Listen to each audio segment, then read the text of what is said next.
Araw-araw, nagtitinda ng sinaing na isda sa bangketang ito ang 21 taong gulang na si Mary Joy.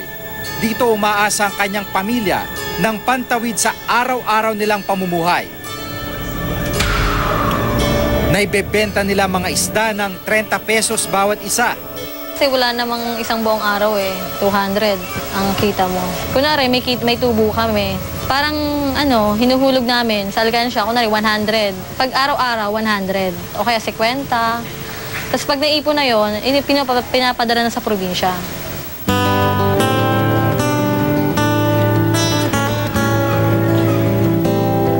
Hindi itong ginustong hanap buhay ni Mary Joy dahil college graduate at lisensyadong nurse si Mary Joy. Ito po yung diploma ko. Tapos nung gumraduate ako, nag-take ako ng board exam, nakuha ko na rin yung license. Sabi ko, okay, nakaluwag ako ng mahinga kasi graduate na. Sabi ko, okay na, makakapagtrabaho na ako. Makakasweldo na. Yun pala nung wala. Wala nga po, ang hirap talaga mag-apply. Nagpasa ako ng resume. Ang sinasabi, willing ka ba na magtrabaho dito ng walang sweldo? 6 na buwan o kaya 3 buwan. Nung narinig ko yon, wala, ayoko mag-i-start ulit ako sa zero. Sabi ko, hindi na, hindi muna po. Tapos sabi ng iba, tatawagan daw, wala naman.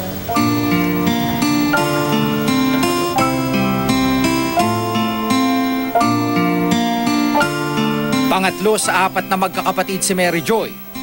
Iginapang ng kanyang pamilya ang kanyang pag-aaral para makatungtong at makapagtapos siya ng kolehiyo. Dahil mabait yung kuya ko, siya yung nagpaaral sa akin. Nagtatrabaho siya sa barko. Konti lang, pinapadalan si nanay, tapos si ate din. Kasi si ate, nagtrabaho din. Yun, tulong-tulong. Lagi kaming promissory note, lagi ganun. Ayun, nababayaran naman. Ay, nakapagtapos din naman, kahit pa paano. Nag-apply na raw siya sa iba't ibang ospital sa Batangas at sa Maynila pero wala rin daw tumatawag sa kanya. Sinubukan niya ring mag-volunteer nurse sa isang ospital sa Batangas pero dahil wala namang sweldo, hindi na niya kinayang matustusan ang kanyang pamasahe at allowance. 3 taon matapos makagraduate, hindi pa rin nakakapagtrabaho bilang nurse si Mary Joy. Nakakapanghinayang, parang nagsisisi ako na bakit nurse ang pinili ko, hindi naman ako makakapagtrabaho. Para lagi laging sinasabi na bakit ako nag-nursing pa. Wala naman. Kasi yung kapatid ko nurse din. Wala ring ma-applyan, kaya yun, nagtitinda na lang kami ng sinaing. Ayon sa Professional Regulation Commission o PRC, may humigit kumulang na 200,000 nurse sa bansa ang walang trabaho.